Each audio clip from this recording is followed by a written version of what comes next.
My name is Elena Catherine Blackwell, and until Christmas morning 3 weeks ago, I thought I knew my son Theodore. I was wrong.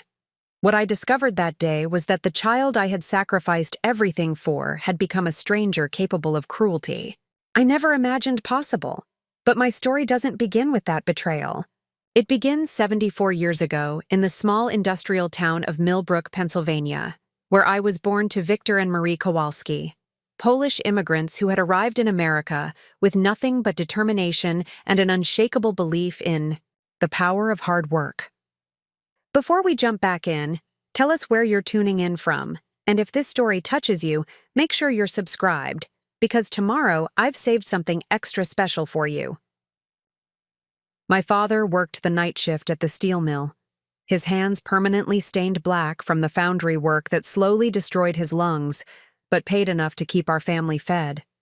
My mother cleaned houses for the wealthy families on Elm Street during the day and took in laundry at night, her fingers raw from the harsh soaps and endless scrubbing. They spoke broken English peppered with Polish phrases, but they understood perfectly that education was the only path out of the life that was killing them by inches. I was their miracle child, born after years of trying and 3 heartbreaking miscarriages that my mother spoke of only in whispered prayers. Every penny they earned beyond basic survival went into a coffee can hidden behind the flour in our tiny kitchen. My college fund, they called it, though no one in our family had ever set foot on a university campus. School became my sanctuary. While other children played after classes, I stayed late in the library, devouring books with a hunger that worried my teachers. I learned early that knowledge was power, that understanding how systems worked gave you the ability to navigate them, and that information carefully gathered and properly used could level any playing field. By high school, I was tutoring classmates in mathematics and science, earning small amounts of money that I added to my parents' coffee can. My chemistry teacher, Mrs. Anderson, noticed my aptitude and encouraged me to consider pharmacy school. "You have the mind for it, Elena," she told me during my senior year. "And pharmacists help people while earning a good living. It's respectable work." In 1968, I became the first person in my family to attend university, studying pharmacy at the University of Pittsburgh on a combination of scholarships, student loans, and the contents of that coffee can. My parents attended my graduation with tears streaming down their faces, my father wearing the only suit he owned, the one he'd been married in 25 years earlier. I returned to Millbrook in 1972 with my PharmD degree and a job offer at Riverside Pharmacy, the town's oldest and most trusted drugstore. Old Mr. Riverside was nearing retirement and looking for someone to eventually take over his business. Within 5 years, I had purchased the pharmacy and transformed it from a simple prescription-filling operation into a comprehensive health and wellness center. But it was in 1975 that my life truly began. Theodore Donald Hartwell walked into my pharmacy on a rainy Tuesday afternoon, clutching a prescription for antibiotics and looking embarrassed about having to ask for directions to find me behind the counter. He was a junior high school teacher, new to Millbrook, with kind eyes and a gentle manner that immediately put my customers at ease. Theodore was everything my father wasn't, soft-spoken where my father was gruff, educated where my father was practical, gentle where my father was hardened by years of manual labor. We married in 1976, and I became Elena Blackwell, though I kept my pharmacy in my maiden name for business purposes, a decision that would prove crucial decades later. Our son, Theodore Jr., Teddy, we called him then, was born in 1978, a perfect baby who seemed to embody the best of both his parents. Theodore Sr. was a devoted father who read bedtime stories every night and taught our son to appreciate books, learning, and the value of treating people with kindness and respect. For the first 8 years of Teddy's life, we were blissfully happy. Theodore Sr. advanced to assistant principal at the middle school, while I expanded the pharmacy to include a small medical clinic staffed by a nurse practitioner. We bought a modest house on Maple Street, with a large backyard where Teddy could play, and a front porch where we spent summer evenings watching our neighbors tend their gardens. But happiness, I learned, can be as fragile as the pills I counted, out each day in precise doses. In 1986, Theodore Sr. began experiencing headaches that he dismissed as stress from his new administrative duties. By the time we discovered the brain tumor, it was already too late. He fought for 18 months, with the same quiet determination he brought to everything else. But the cancer was relentless. The night before he died, Theodore Sr. held my hand in the hospital room and made me promise to take care of our son, to make sure Teddy understood that education and integrity were the most important things a person could possess. "He's going to be special, Elena," he whispered. "I can see it in him. Make sure he uses his gifts to help people, not just himself." I promised, having no idea how prophetic those words would become. Raising Teddy alone while running a growing business was exhausting, but I was determined to honor my husband's memory by giving our son every opportunity to succeed. I worked 60-hour weeks at the pharmacy, reinvesting every profit back into expansion and improvements. By 1995, Blackwell Pharmacy had become a regional chain with 6 locations throughout southwestern Pennsylvania. More importantly, I had begun quietly investing the profits in real estate and stock portfolios, always using my maiden name, Elena Kowalski, for these transactions. What had started as a precaution to protect the business had evolved into something more strategic, a completely separate financial identity that existed parallel to my public life as Elena Blackwell, small-town pharmacist and widow. Teddy excelled in school just as I had, but unlike me, he seemed to take his advantages for granted. The scholarships that I had worked desperately to earn came easily to him. The opportunities that I had fought for were simply presented to him as expected paths. By the time he graduated from high school in 1996, he had been accepted to 3 prestigious universities with full financial support. I was proud, of course, but I also began to notice something troubling in my son's attitude toward his hometown and the people who had supported his success. He spoke dismissively of Millbrook as limited and expressed embarrassment about my work as a pharmacist, suggesting it was somehow beneath the aspirations he had developed for himself. Still, I told myself this was normal teenage behavior, the natural desire of young people to spread their wings and explore worlds beyond their upbringing. I had no idea that I was watching the first signs of a character flaw that would eventually lead him to see me not as the mother who had sacrificed everything for his success, but as an obstacle to be removed when convenient.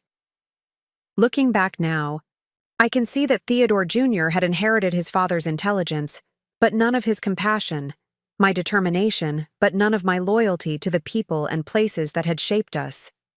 But mothers see what they want to see in their children, and I spent the next 25 years making excuses for behavior that should have warned me what was coming. Theodore Jr. graduated from Carnegie Mellon University in 2000 with a degree in computer engineering and immediately accepted a position with a tech startup in Austin, Texas. The distance stung, but I told myself it was natural for ambitious young people to seek opportunities beyond their hometown. What hurt more was his attitude during his rare visits home. "Mom, you really should consider selling the pharmacy business," he said during Christmas 2001, barely looking up from his laptop as he spoke. "The whole industry is changing. Independent pharmacies are dying. Chain stores and online retailers are taking over everything." I listened to his predictions with growing irritation. Theodore spoke with the confidence of someone who had read articles about an industry, but had never actually worked in it. He saw numbers and trends. I saw Mrs. Patterson, who had been filling her diabetes medication with me for 15 years, and trusted me to monitor her blood sugar levels. I saw the teenagers who came to me with questions they were too embarrassed to ask their parents. I saw the elderly customers who relied on my delivery service because they could no longer drive. But Theodore saw only inefficiency and outdated business models. During that same visit, he suggested I should liquidate the real estate assets. and move to a retirement community in Florida where I could enjoy my golden years without the stress of running a business. Preparing and narrating this story took us a lot of time, so if you are enjoying it, subscribe to our channel. It means a lot to us. Now back to the story. What Theodore didn't understand was that the pharmacy business was only the visible portion of what I had built. Every month since his father's death, I had taken a percentage of the pharmacy profits and invested them through my maiden name, Elena Kowalski. I had started small, a few $100s in mutual funds, a small rental property in the next county, but over 20 years, those investments had grown into something substantial. By 2005, Elena Kowalski owned 17 rental properties across 3 states, held diversified stock portfolios worth more than $800,000, and had established a small private foundation that provided scholarships to first-generation college students from immigrant families. None of this existed in Theodore's world because none of it existed under the name Elena Blackwell. I had learned this strategy from my parents, who had always kept separate hiding places for their money, one that everyone knew about, and others that remained secret even from family members. In the old country, my mother had told me, you never put all your eggs in one basket because someone always comes to take the basket away from you. As Theodore's career advanced, so did his condescension toward my life choices. He married Tiffany Morrison in 2003, a marketing executive from Dallas who made her disdain for small-town Pennsylvania abundantly clear during their wedding reception. When I offered to help pay for the ceremony, Tiffany suggested they would prefer a more contemporary venue than anything Millbrook could provide. They settled in Austin permanently, visiting perhaps once a year for brief, uncomfortable stays where Theodore spent most of his time on conference calls, and Tiffany made pointed comments about the quaint nature of our local restaurants and shops. When they had children, my granddaughter Marie in 2005 and grandson Aldon in 2007, I became a distant figure in their lives, someone they FaceTimed with on birthdays and holidays. But I continued building my hidden empire. Elena Kowalski purchased a small office building in Pittsburgh that I converted into medical office space. Elena Kowalski invested in pharmaceutical stocks that I understood better than any financial advisor. Elena Kowalski bought farmland in Ohio and Pennsylvania that steadily appreciated as suburban development expanded outward from major cities. Most importantly, Elena Kowalski maintained relationships with hundreds of people who had known Elena Blackwell throughout her career. Every customer I had helped at the pharmacy, every business owner I had worked with, every medical professional in our regional network, they became part of an informal network that spanned decades and multiple states. Dr. Sarah Martinez had been a young nurse practitioner when I first hired her to staff the clinic inside my pharmacy. Now she was chief of staff at Millbrook General Hospital. Luke Davidson had been a struggling pharmacy student whom I had mentored and later hired. As my head pharmacist, now he owned his own chain of medical supply stores throughout western Pennsylvania. Donald Chen had been Mrs. Chen's son, whom I had tutored in chemistry during high school. Now he was a successful attorney specializing in healthcare law. These relationships weren't cultivated for strategic purposes. They grew naturally from decades of genuine care and mutual respect. But by 2010, I realized that Elena Blackwell, small-town pharmacist, had inadvertently created a network of influential allies who owed their success, at least in part, to my guidance and support.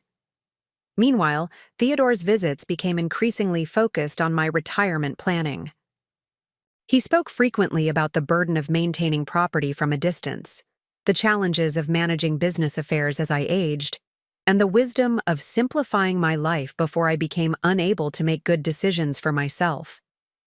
"Mom, you're 70 years old," he said during Christmas 2015, his voice taking on the patient tone one uses with a stubborn child. "You should be enjoying your retirement, not worrying about rent collection and business management. Tiffany and I have been looking at some excellent assisted living communities in Austin. You could be close to your grandchildren." I noticed how he framed this as an opportunity for me rather than a convenience for him. I also noticed how he spoke as if my assets were his to manage, my decisions his to make, my future his to determine. When I suggested that I was perfectly capable of managing my own affairs, Theodore exchanged glances with Tiffany that suggested they had already discussed my stubbornness and unrealistic expectations about my own capabilities. That night, I did something I had never done before. I hired a private investigator to research my son's financial situation. What I discovered disturbed me more than I had expected. Theodore and Tiffany were living far beyond their means, maintaining a lifestyle funded by credit cards and home equity loans. They had made several high-risk investments that had failed spectacularly, and Theodore's income, while substantial, was not nearly enough to support their spending habits. More troubling was the evidence that Theodore had been researching my business holdings, apparently trying to determine the value of what he would inherit. He had contacted my accountant under the pretense of helping with Mom's taxes, and had made inquiries with my bank about account access in case of medical emergency. I realized then that Theodore's concern about my retirement planning wasn't motivated by love or genuine worry about my well-being. It was motivated by financial desperation and the belief that I represented a solution to his problems, if only he could gain control over my assets.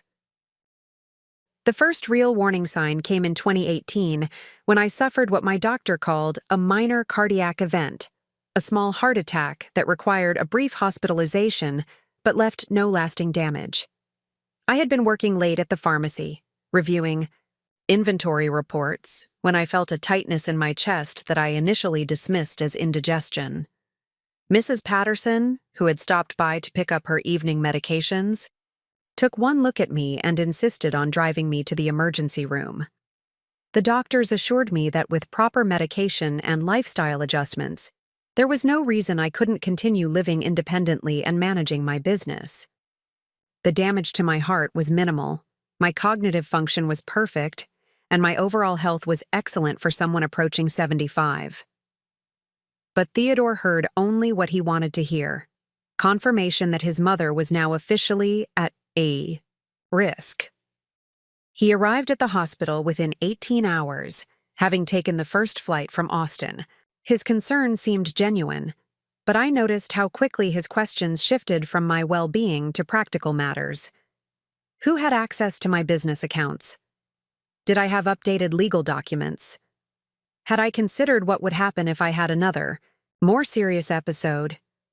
"Mom, you can't keep pretending you're invincible," he said as we sat in my hospital room, his laptop open on the bedside table where he had been researching cardiac care options for the past hour. What if Mrs. Patterson hadn't been there? What if this had happened at home, alone in the middle of the night? I pointed out that I had a medical alert system, that I lived in a neighborhood where people checked on each other, and that my assistant manager, Luke, was perfectly capable of handling the pharmacy operations during my recovery. But Theodore dismissed these safeguards as inadequate. "You need professional care, Mom, or at least someone living with you who can monitor your condition and respond to emergencies." When I suggested that a daily aid might be sufficient, Theodore shook his head with the impatience of someone who had already considered and rejected that option. "Aides come and go. They're not reliable for long-term care. And frankly, this house is too big for someone in your condition. All those stairs, the isolated location, the maintenance requirements, it's just not practical anymore." I noticed how he had suddenly developed opinions about the house where he had grown up. The same house he had been happy to visit when he needed money for college or wanted to show off his children to his hometown friends. Now it had become impractical and isolated, adjectives that had never applied when it served his purposes. Over the following months, Theodore's campaign intensified. He began sending me articles about elderly people who had died alone in their homes, statistics about emergency response times in rural areas, and promotional materials for assisted living communities in Texas. Each piece of information was accompanied by concerned phone calls where he expressed his growing worry about my safety and independence. He also began making unannounced visits, arriving without warning to check on me, and then spending his time documenting what he characterized as signs of my declining capabilities. A stack of mail on the kitchen counter became evidence that I was overwhelmed by administrative tasks. A minor spill in the pharmacy became proof that I was losing my coordination. A momentary confusion about the date during one of his surprise visits became a concerning sign of cognitive decline. Most disturbing was his increasing involvement with my medical care. Theodore began calling my doctors directly, presenting himself as my primary caregiver and requesting detailed information about my condition. He attended my follow-up appointments uninvited, taking notes and asking questions that suggested he was building a case for my incompetence rather than simply gathering information about my health. "I'm just trying to be responsible," he would say when I objected to his interference.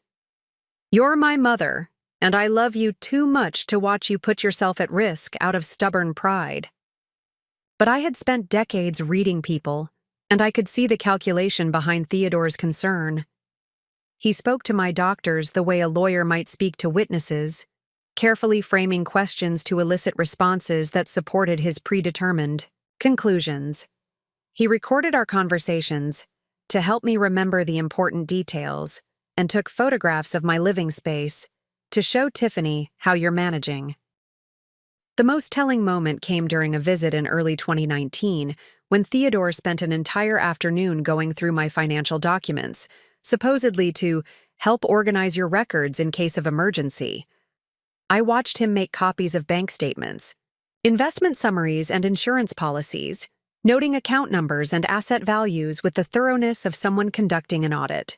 "Mom, I had no idea you had accumulated so much," he said, his voice carrying a mixture of surprise and something else I couldn't quite identify. "Between the pharmacy business, this property, and your various accounts, you're looking at a substantial estate. We really need to talk about tax planning and asset protection." What Theodore didn't know was that he was seeing only Elena Blackwell's assets, the visible portion of what I had built. The Elena Kowalski empire remained completely hidden from his investigation. His financial assessment was based on perhaps 30% of my actual worth, but even that partial view seemed to energize his efforts to gain control over my affairs. Shortly after that visit, Theodore began pressuring me to establish a power of attorney arrangement for my own protection. He presented this as a standard precaution that responsible elderly people took to ensure their affairs could be managed if they became incapacitated. When I resisted, he became more insistent, suggesting that my reluctance to plan for contingencies was itself evidence of impaired judgment. Tiffany's grandmother did this when she turned 75, he told me during one of our increasingly tense phone conversations. It gave the whole family peace of mind, knowing that someone trustworthy was legally authorized to handle her business if something happened. I noticed how he framed this as something I should do for the family's peace of mind rather than my own benefit. I also noticed how he assumed that someone trustworthy would automatically be him, despite the fact that I had never indicated any desire to hand over control of my life's work to a son who lived 2,000 miles away and had shown nothing but disdain for everything I had built.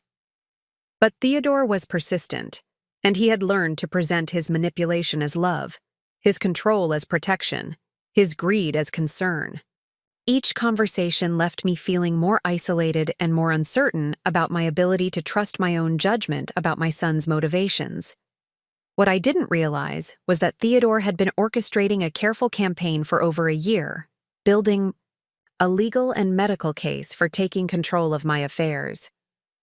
While I was focused on recovering from my heart episode and maintaining my business operations, he was systematically creating a paper trail that painted me as an elderly woman in decline, who needed to be managed for her own safety. His first move was to establish relationships with professionals who would support his narrative. Theodore contacted 3 different elder care attorneys in Pennsylvania, presenting himself as a concerned son seeking advice about managing an aging parent who refuses to acknowledge her limitations He had learned exactly what to say to trigger. Their standard protocols for family intervention cases. During his supposedly casual visits to Millbrook, Theodore was actually conducting reconnaissance missions. He photographed areas of my house that he could characterize as safety hazards. A loose handrail that I had been meaning to repair, a small throw rug in the hallway that he claimed was a trip hazard, extension cords that he described as fire risks. He documented these issues not to help me address them, but to use as evidence in the case he was building. More insidiously, he began manipulating my medical care. Theodore had somehow obtained copies of my health insurance information and had contacted my insurance company, identifying himself as my primary caregiver and requesting detailed claims histories. He used this information to schedule additional medical consultations that I didn't know about, supposedly to get second opinions on my cardiac care, but actually to create more medical records that he could later use to support his claims about my declining health. The most damaging move came when Theodore hired a private geriatric assessment service to evaluate my cognitive and functional capacity, under the pretense of helping me qualify for better insurance rates. The assessor arrived at my home presenting herself as a representative from my insurance company, conducting a routine wellness check that would potentially lower my premiums.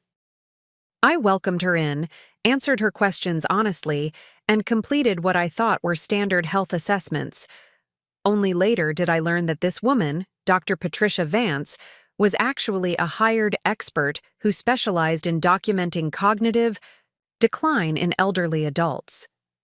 Her report, which Theodore had commissioned and paid for, described me as showing early signs of confusion, difficulty with complex decision-making, and potential safety risks related to independent living.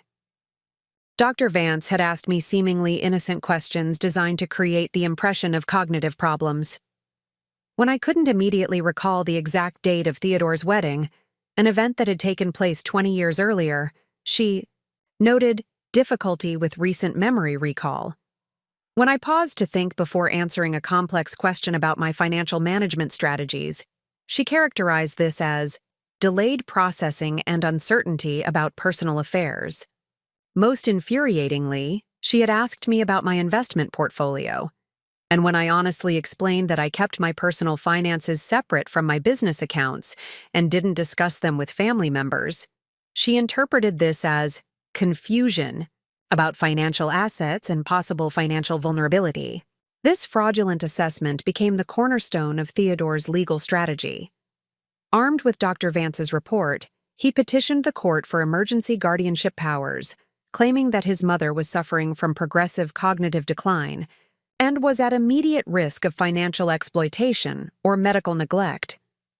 The court papers, which I wouldn't see until much later, painted a picture of a lonely, confused elderly woman whose son was heroically trying to protect her from her own poor judgment. Theodore submitted photographs of my home showing the safety hazards he had documented, copies of the geriatric assessment showing cognitive decline, and statements from unnamed sources describing incidents of concerning behavior that I later realized he had completely fabricated. He had also been working behind the scenes to isolate me from potential allies. Theodore contacted several of my longtime customers and business associates, expressing concern about my health and suggesting that they might want to limit their reliance on my services while I was going through this difficult transition. He presented these conversations as loving protection, but the effect was to plant seeds of doubt about my competence among the people who knew me best. The most devastating revelation came when I discovered that Theodore had been forging my signature on legal documents for months. Using samples of my handwriting that he had collected during his visits, he had been practicing until he could produce a passable imitation of my signature. He had used this skill to authorize medical record releases, financial account inquiries, and even preliminary paperwork for nursing home placement. When I finally confronted my attorney about some paperwork irregularities I had noticed, he reluctantly admitted that Theodore had been in contact with him multiple times, claiming to act on my behalf and requesting copies of my will, trust documents, and business incorporation papers. My attorney had assumed these requests were legitimate because they came from my son and were accompanied by what appeared to be properly signed authorization forms. By December 2019, Theodore had assembled everything he needed for his final move: legal documents establishing his authority over my affairs, medical assessments supporting his claims about my declining capacity, and a comprehensive plan for liquidating my assets and placing me in institutional care. All he needed was the right moment to execute his plan. That moment, he decided, would be Christmas Day. On December 18, 2019, Theodore called with news that filled me with unexpected joy. "Mom, I've been thinking about what you said last year, about family traditions and spending more time together. Tiffany is taking the kids to her sister's place in Colorado for Christmas, and I thought maybe I could come spend the holiday with you. Just the two of us, like when I was young." For months, our conversations had been tense and filled with his lectures about my need for supervised care and realistic planning. But this call was different. Theodore sounded relaxed, even nostalgic, asking about my Christmas preparations and expressing genuine enthusiasm about returning to Millbrook for the holidays. "I want to see the town through your eyes again," he said. "I think I've been so focused on what I thought was best for you that I forgot to listen to what you actually want." These words were exactly what I had been hoping to hear. For the first time in years, my son seemed to be acknowledging that his plans for my future should include my input, that my connections to Millbrook and my independence might actually matter. I spent the week before his arrival preparing with care I hadn't taken in years. I made his favorite pierogi from my mother's recipe, bought the expensive imported beer he preferred, and even had my house professionally cleaned so everything would be perfect for our reunion. I decorated with extra attention, hanging garlands on the staircase banister, and setting up the small artificial tree in the living room exactly as I had when he was a child. Most importantly, I prepared myself emotionally for what I hoped would be a breakthrough in our relationship.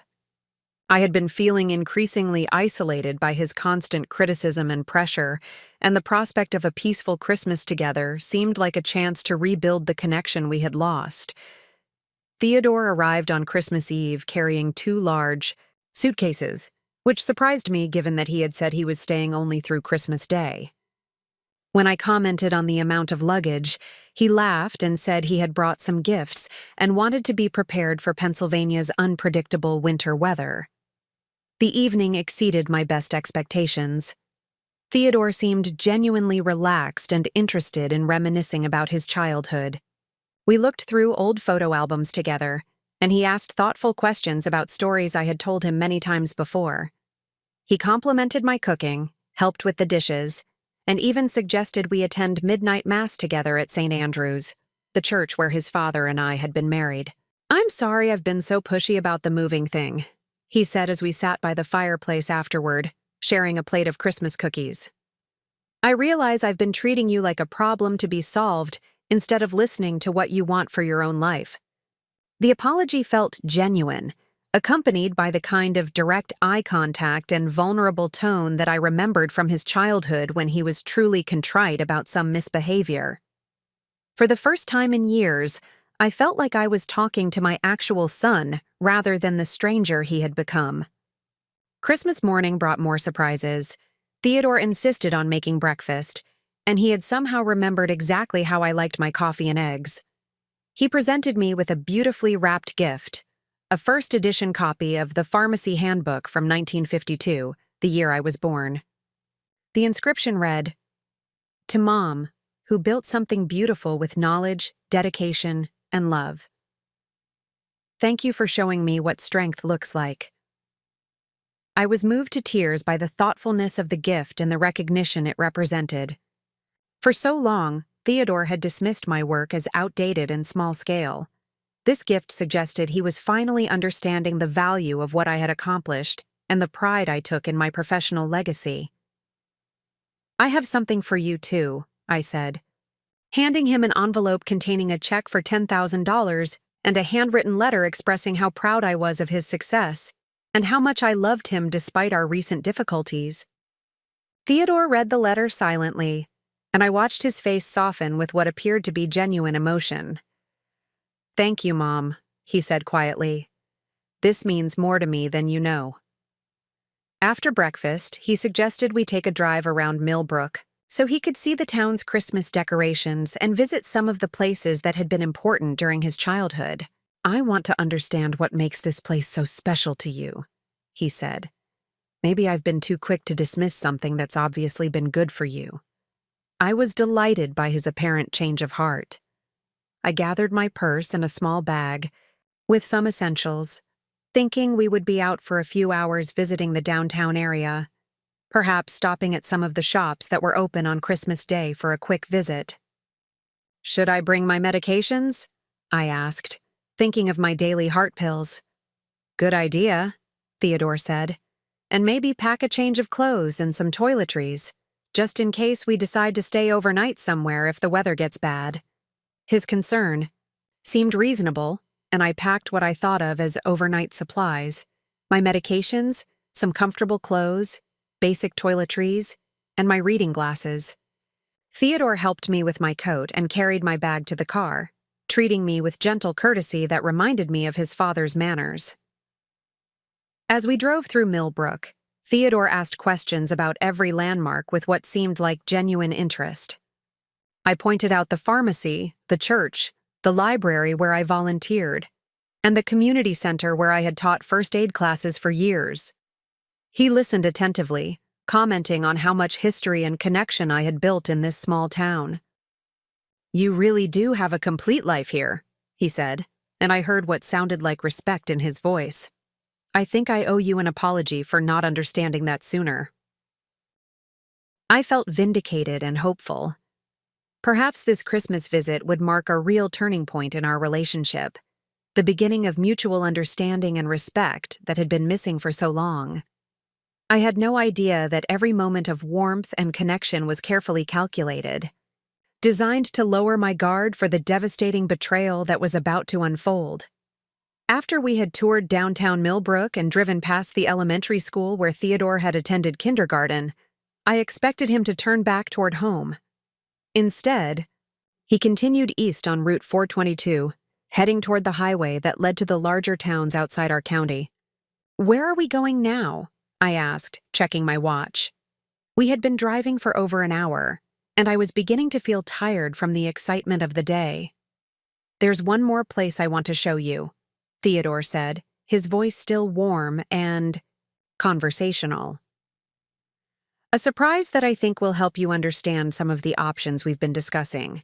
I assumed he meant perhaps a scenic overlook or a historic site that he remembered from his childhood. The countryside was beautiful in its winter stillness, and I was content to let him drive while I watched the familiar landscape pass by the window. 25 minutes later, we pulled into the circular driveway of Pine Valley Care Center, a large institutional building that I recognized as one of the nursing homes Theodore had mentioned during his previous visits. The facility was modern but stark, with small windows and a design that prioritized efficiency over comfort. "Theodore, why are we here?" I asked, confused. "This place is closed today. It's Christmas." He turned off the engine and sat for a moment, with his hands still gripping the steering wheel. When he finally turned to look at me, his face had undergone a complete transformation. The warmth and affection of the past 18 hours had vanished, replaced by the cold, business-like expression I had learned to dread during his recent visits. "This is your new home, Mom," he said, his voice eerily calm and matter-of-fact. "I've already completed the admission paperwork. They're expecting you." The words didn't register immediately. I stared at him, waiting for the explanation that would make this some kind of misunderstanding or inappropriate joke. "What are you talking about?" I whispered. "Theodore, this is a nursing home. I don't understand." "Emergency placement," he said, not meeting my eyes. "I told them you had experienced another cardiac episode this morning and that your family could no longer provide adequate supervision. They have a bed ready in the assisted living wing." "But I haven't had any episodes," I said, my voice rising with disbelief. My heart is fine. I'm fine. Theodore, what is this? Mom, you're not fine, he replied with the patient firmness of someone who had rehearsed this conversation many times. The assessment Dr. Vance conducted showed clear signs of cognitive decline. Your judgment is impaired, and you can no longer safely live independently. This placement is for your own protection. Dr. Vance, the woman who had come to my house claiming to represent my insurance company. The realization hit me like a physical blow. That visit had been another piece of Theodore's deception, designed to create documentation that would support this moment. You hired someone to lie about my mental state, I said, my voice barely audible. You've been planning this. I've been protecting you, Theodore corrected. From yourself, from people who might take advantage of your condition, from the inevitable crisis that would come if we waited any longer. He reached across me to open my door, and I noticed for the first time that the car's child safety locks were engaged. I couldn't open the door from the inside even if I wanted to. Your house has been sold, he continued conversationally as if he were discussing the weather. The closing was completed yesterday. The proceeds will cover your care here for approximately 2 years, assuming we manage the funds carefully. You sold my house? The words came out as a strangled whisper. Without telling me? Without asking me? I have power of attorney for your affairs now, Theodore explained, pulling some legal documents from the glove compartment. It's all properly executed and notarized. You signed the papers last month, though you may not remember due to your condition. I stared at the documents he held, seeing my signature on papers I had never seen before. The signature looked genuine because it was genuine. Theodore had been practicing my handwriting for months, perfecting his forgery until it was indistinguishable from my actual writing. I never signed those papers, I said. But even as I spoke, I realized how futile the denial was. Theodore had been methodical in his planning, careful to create documentation that would withstand legal scrutiny. The pharmacy business has been transferred to a management company, he continued, checking items off what appeared to be a mental list. Luke Davidson will continue as head pharmacist, but the ownership structure has been simplified to ensure proper oversight of your assets. Luke, my protege, my trusted assistant manager. Had he been part of this conspiracy, or was he simply another victim of Theodore's manipulation? Get out, Mom, Theodore said, stepping out of the car and retrieving my overnight bag from the back seat. The staff is waiting for you, and they have protocols for helping new residents through difficult transitions. I sat frozen in the passenger seat, unable to process the magnitude of what was happening. The son who had given me a thoughtful gift, that morning, who had listened to my stories and apologized for his past behavior, who had seemed to finally understand and respect my choices, that person had never existed. It had all been performance, a carefully orchestrated deception designed to get me here without resistance. This isn't what your father would have wanted, I said desperately, grasping for anything that might reach whatever remained of the boy I had raised. My father died when I was 8, Theodore replied coldly. He doesn't get a vote in decisions about your care. The casual dismissal of his father's memory, of the values we had tried to instill in him, was perhaps more devastating than anything else. This wasn't just betrayal. It was the complete rejection of everything our family had stood for. The intake coordinator will help you get settled, Theodore said, opening my door and offering his arm as if he were being helpful rather than disposing of me. They specialize in managing the transition process for residents who are initially resistant to placement.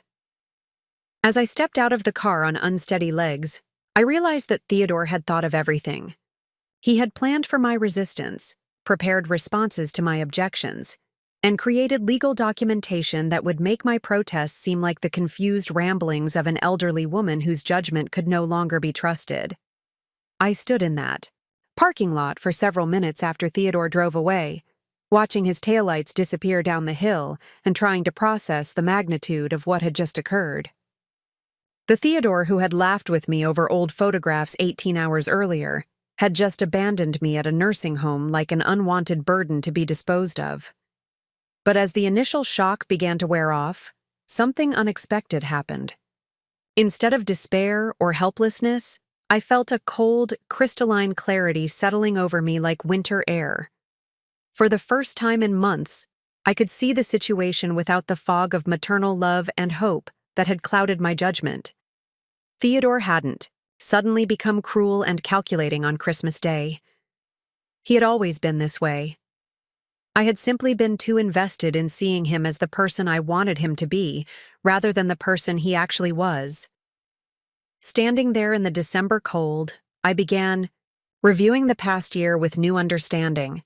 Every conversation, every visit, every expression of concern had been part of a coordinated campaign designed to convince me, and anyone else who might question his actions, that I was incompetent and that he was a devoted son making difficult but necessary decisions.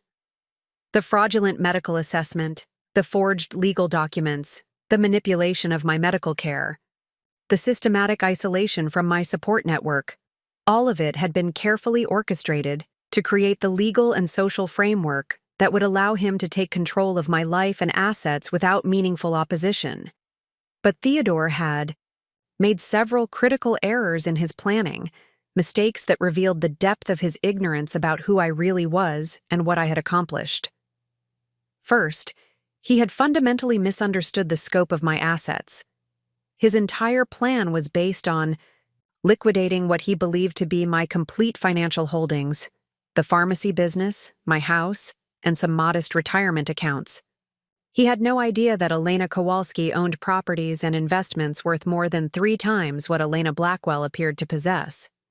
Second, he had completely underestimated the network of relationships I had built over 5 decades of professional and community involvement.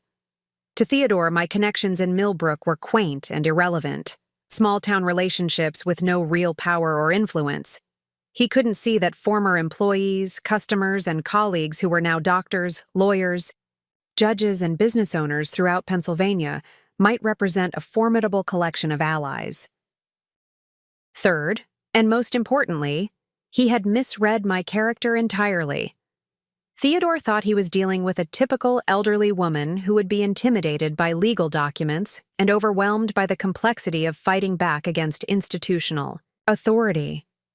He had no understanding that he was actually confronting someone who had spent decades managing difficult people, navigating complex regulations, and protecting what mattered to her. As I stood in that parking lot, I realized that Theodore's plan had a fatal flaw. It required me to accept his version of reality and comply with his arrangements. But I had never been someone who accepted other people's definitions of my limitations, and I wasn't about to start now. I pulled out my cell phone, the simple device Theodore had helped me select, thinking he was being helpful by choosing something appropriate for someone my age.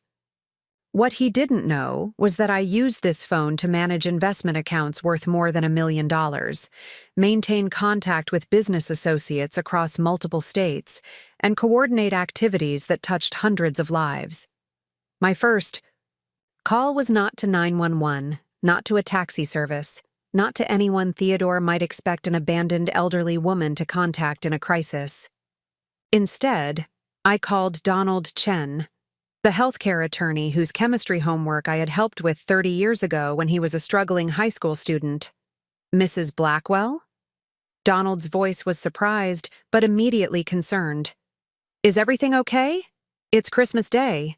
Donald, I need your help, I said, my voice steady despite the enormity of what I was about to set in motion. And I need you to treat this conversation as completely confidential until I tell you otherwise. Of course, he said without hesitation. What's happening? I'm standing in the parking lot of Pine Valley Care Center, I began. My son has just attempted to place me here under false pretenses after forging legal documents and selling my property without my knowledge or consent. I need to know exactly what laws he's broken, and exactly how we're going to make him regret every decision that led to this moment. As I spoke, I felt something I hadn't experienced since my husband's death. the fierce protectiveness that emerges when someone threatens everything you've built and everyone you love. But this time, I wasn't protecting my child from the world. I was protecting myself, my legacy, and my community from my child. Donald's response was immediate and professional. "Stay exactly where you are," he said. "Don't go into that building, don't sign anything, and don't speak to anyone except to say you're there against your will. This is elder abuse, fraud, and possibly kidnapping. I'm calling the police and driving there myself." While I waited for Donald to arrive, I made my second call to Dr. Sarah Martinez at Millbrook General Hospital. Sarah had been my employee for 8 years before advancing to her current position as chief of staff, and I had served as a reference for every promotion she had received. "Mrs. Blackwell, what can I do for you?" Sarah asked, clearly recognizing the seriousness in my voice despite the holiday timing. "Sarah, I need you to pull my complete medical records and prepare documentation that refutes any claims about cognitive decline or cardiac episodes that weren't actually reported by my primary physician," I said. "I believe someone has been submitting fraudulent medical information to support a case for involuntary commitment." "That's a very serious allegation," Sarah said carefully. "It's about to become much more serious," I replied. "I'll be filing criminal charges within the hour, and I need medical documentation that proves I've been the victim of healthcare fraud." My third call was to Luke Davidson at his home. Luke had worked for me for 15 years, and I had helped finance his pharmacy education when he couldn't afford to continue his studies. If Theodore had somehow manipulated him into participating in this scheme, I needed to know. If Luke was innocent, I needed his help to protect the business we had built together. "Mrs. Blackwell?" Luke sounded confused and concerned. "I wasn't expecting to hear from you today. Is everything all right?" "Luke, I need you to answer a question honestly," I said. "Has my son contacted you about transferring ownership or management of the pharmacy business?" The long pause that followed told me everything I needed to know. "He said you had asked him to handle the transition," Luke said slowly. "He had legal documents that looked legitimate. Mrs. Blackwell, what's going on?" So Theodore had manipulated Luke as well, using forged documents to convince my most trusted employee that I had voluntarily decided to step away from the business. The scope of his deception was even broader than I had initially realized. As I stood in that parking lot making call after call, I felt the network I had spent decades building begin to activate around me. Each conversation was another thread in the web I was weaving, another ally recruited to the cause of destroying my son's carefully constructed plan. Donald Chen arrived at Pine Valley Care Center within 40 minutes, stepping out of his Mercedes with the confident bearing of someone accustomed to handling complex legal emergencies. At 52, he had built one of the most respected healthcare law practices in Pennsylvania, specializing in cases involving elder abuse and medical fraud. More importantly, he had never forgotten the patient tutoring sessions that had helped him pass organic chemistry and change the trajectory of his life. "Mrs. Blackwell," he said, embracing me briefly before immediately shifting into professional mode. "I've already contacted Detective Williams with the state police and Judge Morrison's clerk to request an emergency hearing. What your son has done isn't just morally reprehensible, it's criminally stupid."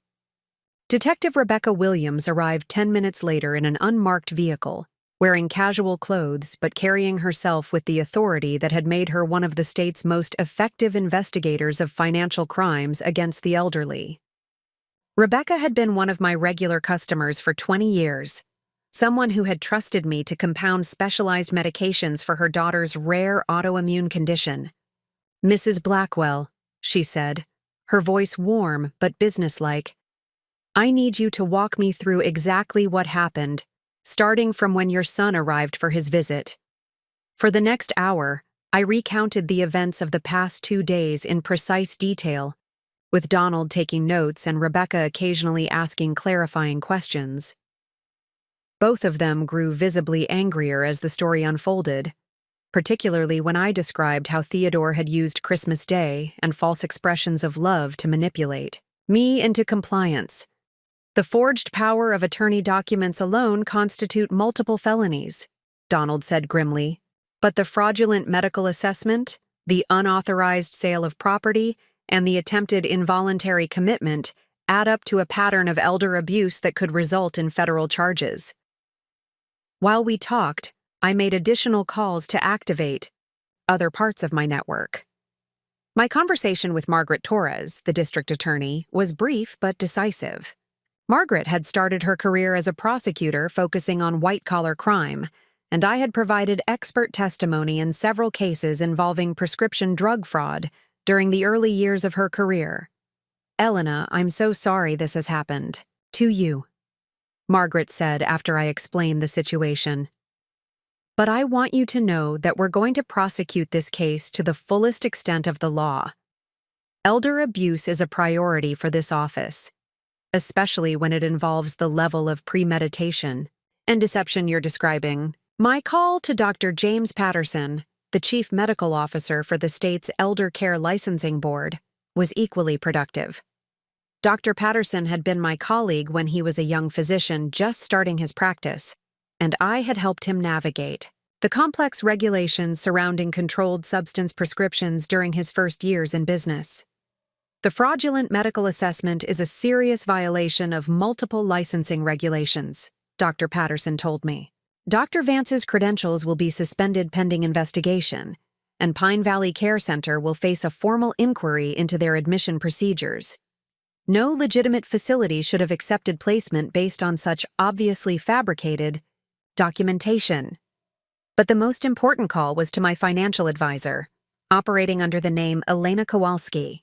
Richard Murphy had been managing my hidden investments for 15 years, and he was one of the few people who understood the full scope of what I had built outside of my public identity as Elena Blackwell. "Elena, I've been monitoring the accounts. After you missed yesterday's scheduled check-in," Richard said. "I assumed you were simply busy with the holiday, but given what you're telling me now, I'm concerned that your son may have been attempting to access information about these holdings. Has anyone contacted you claiming to represent my interests?" I asked. "Actually, yes," Richard said, his voice taking on a sharper edge. "Someone identifying himself as Theodore Blackwell called last week, claiming you had asked him to review your portfolio for estate planning purposes. When I explained that all communication had to go through you directly, he became quite insistent about his legal authority to access the information." So Theodore had been fishing for information about assets he couldn't locate through his investigation of Elena Blackwell's finances. The fact that he had been unsuccessful meant that my most powerful resources remained completely hidden from his calculations. "Richard, I need you to prepare documentation showing the complete scope of Elena Kowalski's holdings," I said. "I want a comprehensive portfolio summary that demonstrates exactly how much my son attempted to steal when he thought he was taking everything I owned."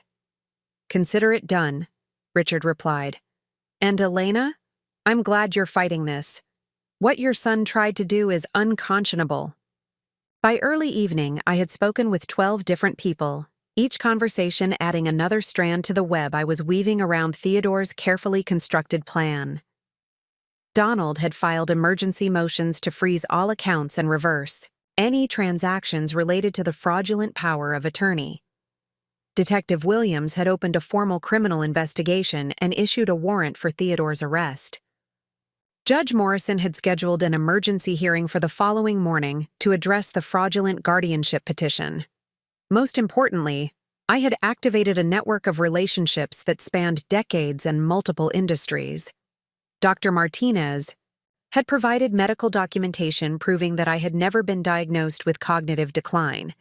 Luke Davidson had agreed to testify about Theodore's manipulation of the pharmacy business transfer. Margaret Torres had assigned 2 of her best prosecutors to the case. But I wasn't finished. Theodore's plan had been methodical and comprehensive, designed to destroy my independence and liquidate my life's work. My response would be equally thorough, but with one crucial difference. Where Theodore had relied on deception and manipulation, I would use truth and the power of relationships built through decades of genuine service to others. As darkness fell on Christmas Day, I sat in Donald's office reviewing legal documents and planning strategy. Theodore thought he had left me powerless and alone in a nursing home parking lot. Instead, he had awakened something in me that had been dormant since my husband's death. The fierce determination to protect everything I had built and everyone I loved.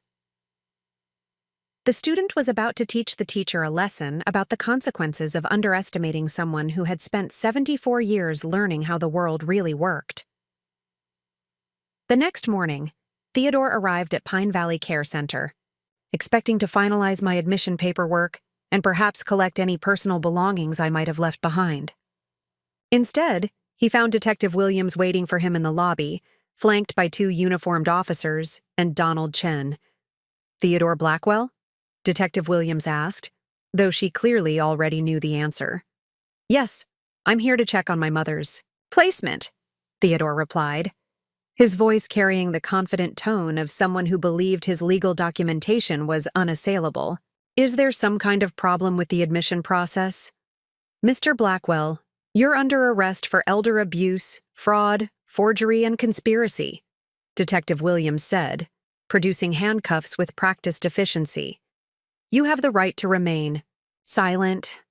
I watched this scene unfold from the passenger seat of Donald's car in the parking lot, feeling a satisfaction that was both profound and troubling. This was my son being arrested, the child I had raised and loved despite everything he had become. But it was also justice being served to someone who had calculated that my affection would make me an easy victim. While Theodore was being processed at the county jail, Donald and I were at the courthouse for the emergency hearing Judge Morrison had scheduled. The judge, a stern woman in her 60s who had built her career on protecting vulnerable citizens from exploitation, reviewed the evidence with growing anger. "Mr. Chen," Judge Morrison said after examining the forged documents, "in 30 years on this bench, I have rarely seen a case of elder abuse this methodical and comprehensive. The defendant didn't just steal from his mother.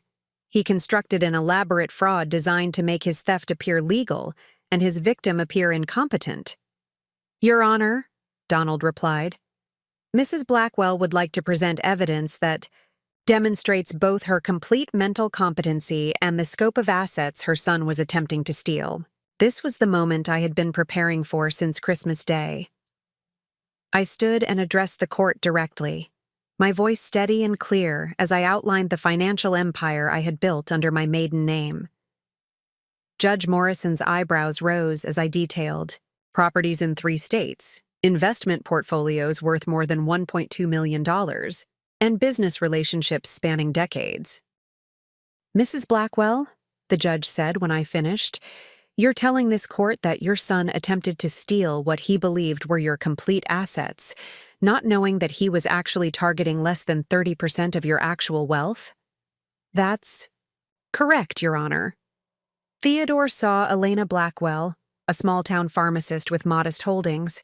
He had no idea that Elena Kowalski had been building something much more substantial for over 20 years.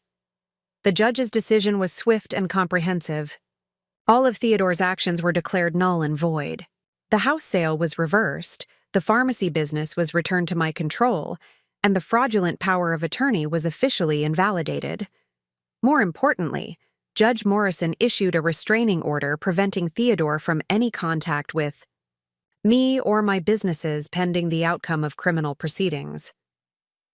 But the most satisfying moment came when Richard Murphy arrived with a complete portfolio summary of Elena Kowalski's holdings.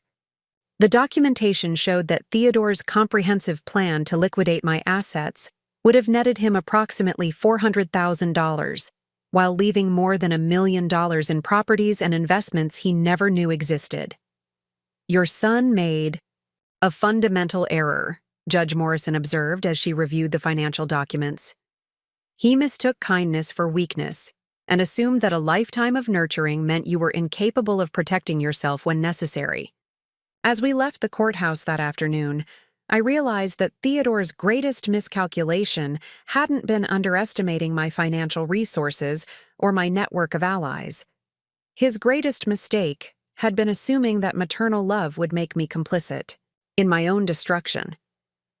Theodore's phone call came that evening, 12 hours after his arrest and release on bail. His voice was tight with barely controlled panic, the confident tone of Christmas morning replaced by something much more desperate. "Mom, what have you done? The police are saying I could face federal charges. My job is reviewing my security clearance. Tiffany is threatening to file for divorce if this becomes public. I've done exactly what any intelligent person does when someone tries to destroy their life," I replied, my voice calm and measured. "I've defended myself using every resource at my disposal." "But Mom, I was trying to help you," Theodore protested, falling back on the same manipulation that had worked for months. "Everything I did was for your own protection. You're not well enough to manage these decisions on your own." "Theodore, I've reviewed the forensic accounting that Donald's team completed today," I said, cutting through his excuses with the precision I had once used to compound medications. "You weren't protecting me from anything except your own financial problems. You owe more than $300,000 in credit card debt and back taxes. You took a second mortgage on your house to cover investment losses. You were planning to steal what you thought was my entire life savings to solve problems you created through your own poor judgment." The silence that followed confirmed what I already knew. Theodore's concern for my welfare had always been secondary to his need for money to maintain the lifestyle he couldn't afford. "How did you know about my finances?" he asked finally, and I heard something like fear in his voice. "The same way I knew you were forging my signature, manipulating my medical care, and planning to warehouse me in institutional care until I died," I replied. "I'm not the confused elderly woman you thought you were dealing with, Theodore. I'm someone who has spent 74 years learning how to protect what matters to me." "What do you want?" Theodore asked, his voice now openly desperate. "I want you to understand that actions have consequences," I said. "For months, you treated me like an obstacle to be removed rather than a person who deserved respect. You used my love for you as a weapon against me. You calculated that maternal affection would make me an easy victim." I paused, letting the weight of his betrayal settle between us. "Here's what's going to happen," I continued. "You're going to plead guilty to all charges and accept whatever sentence the court imposes. You're going to make a public apology acknowledging what you did and why it was wrong. You're going to enter therapy to address whatever character flaws led you to see your mother as prey rather than family." "And if I refuse?" Theodore asked, though we both knew he had no leverage left. "Then you'll face the full consequences of federal elder abuse charges, which carry a maximum sentence of 20 years in prison. You'll lose your security clearance permanently, which means your career in tech consulting is over.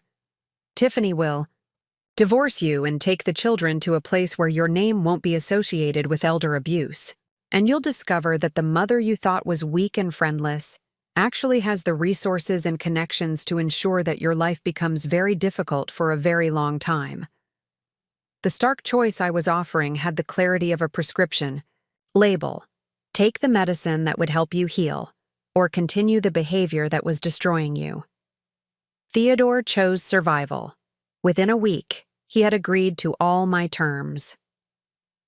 6 months later, I sat in my restored office at Blackwell Pharmacy, reviewing applications for the Elena Kowalski Foundation's first round of scholarships. The irony wasn't lost on me that Theodore's attempt to steal my legacy had actually inspired me to make it more meaningful and lasting than I had ever imagined. The foundation, funded by the wealth Theodore never knew existed, would provide full college scholarships to first-generation students from immigrant families. Young people whose parents worked multiple jobs and saved every penny to give their children opportunities they themselves had never had. Each scholarship recipient would receive not just financial support, but mentorship from successful professionals who understood the challenges of bridging two worlds. Theodore had been sentenced to 18 months in federal prison for elder abuse and fraud, followed by 3 years of supervised probation. His public apology, published in both the Millbrook Gazette and the Pittsburgh Post-Gazette, had been thorough and sincere, perhaps the first genuine emotion he had shown me in years. I convinced myself that I was protecting my mother from her own poor judgment, he had written. In reality, I was protecting myself from facing my own failures and taking responsibility for my own problems. I treated the woman who sacrificed everything for my success as if she were an obstacle to be managed rather than a person to be respected. I have learned that love without respect is not love at all. It is exploitation dressed up in familiar clothing. The letter had concluded with his acknowledgement that rebuilding our relationship would require him to become someone worthy of the mother he had betrayed. Tiffany had indeed filed for divorce, taking Marie and Alden to live with her, parents in Colorado. I had reached out to her through Donald's office, offering to maintain a relationship with my grandchildren despite everything that had happened between their father and me.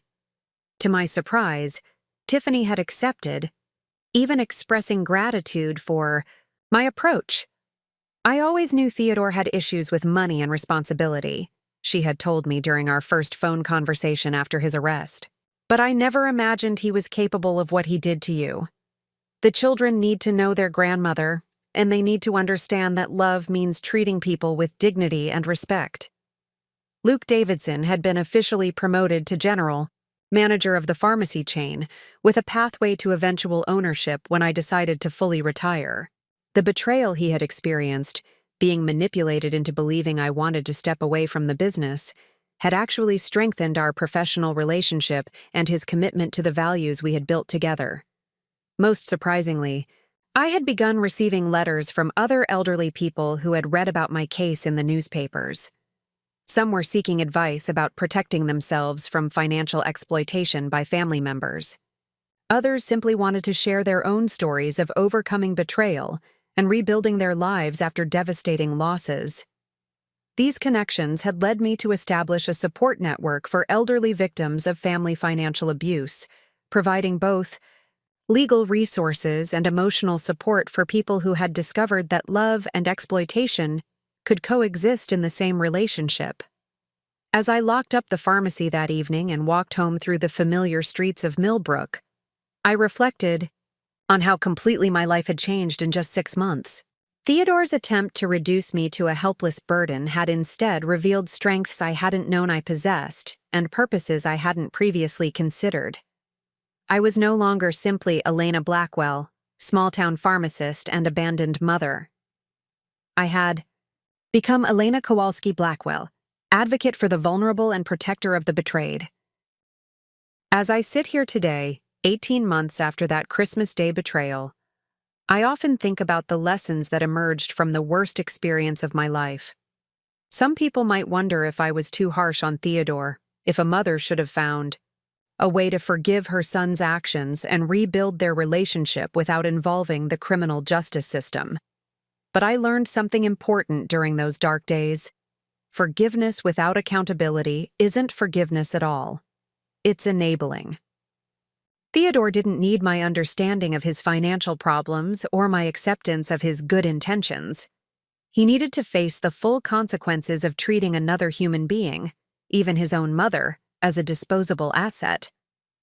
The most difficult part wasn't his betrayal itself, devastating as that was. The most difficult part was accepting that the son I had loved and nurtured for 41 years had been capable of such calculated cruelty. Christmas morning, when he gave me that thoughtful gift and spoke about understanding my connection to Millbrook, I believed I was seeing a breakthrough in our relationship. I was actually witnessing the final performance in a long campaign of manipulation. But perhaps that's the lesson that matters most. People are capable of change, both for better and worse.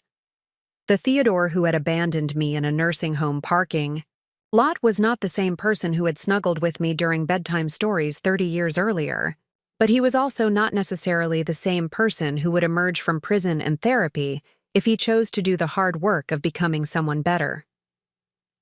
I've learned to hold both truths simultaneously, that my son committed acts of breathtaking cruelty against me and that he remains my son, capable of redemption if he chooses to pursue it. The letters I receive from other elderly people who have faced similar betrayals often ask how I found the strength to fight back when it would have been easier to simply accept what was happening to me. The answer is that I drew strength from the same source that had sustained me through every challenge in my life: the knowledge that I had built something worth protecting.